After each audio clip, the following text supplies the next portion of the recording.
j'espère que vous allez bien. Plusieurs changements ont été mentionnés dernièrement, surtout concernant le permis d'études au Canada. On va parler de 3 points très importants. Très important. Alors, la première chose, le permis de travail ouvert ne sera plus accordé pour les conjoints des étudiants qui sont inscrits par exemple dans un DEP et dans un DEC. Donc, c'est-à-dire, si vous venez ensemble, si vous voulez venir ensemble en tant que famille, on a un couple. Le mari, il est inscrit dans un DEC. Il veut ramener sa femme avec lui, avec un diplôme, un permis de travail ouvert. Donc, à partir du 22 janvier 2024, vous ne pouvez plus faire cette procédure. Donc, cette procédure sera uniquement et seulement dédiée et autorisée aux étudiants inscrits aux maîtrises ou doctorat. Ça veut dire que si vous avez déjà entamé la procédure d'un permis de travail ouvert avant janvier 2022, c'est parfait, il n'y aura pas de souci. Vous ne serez pas mentionné à la nouvelle, soumis à la nouvelle loi, que votre demande sera traitée comme d'une façon régulière. D'accord? Mais les gens qui vont faire la demande dans le futur, rassurez-vous de vous inscrire dans le niveau d'études qui vous le permet. D'accord?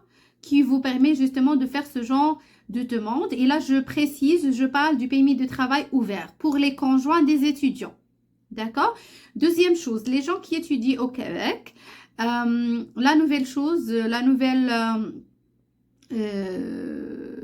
ce qu'on a dit à ce propos, c'est que en plus de CAQ, comme vous savez, tout le monde qui étudie, qui travaille au Québec, on a besoin toujours de faire une demande de CAQ, certificat d'acceptation du Québec, inclut les étudiants.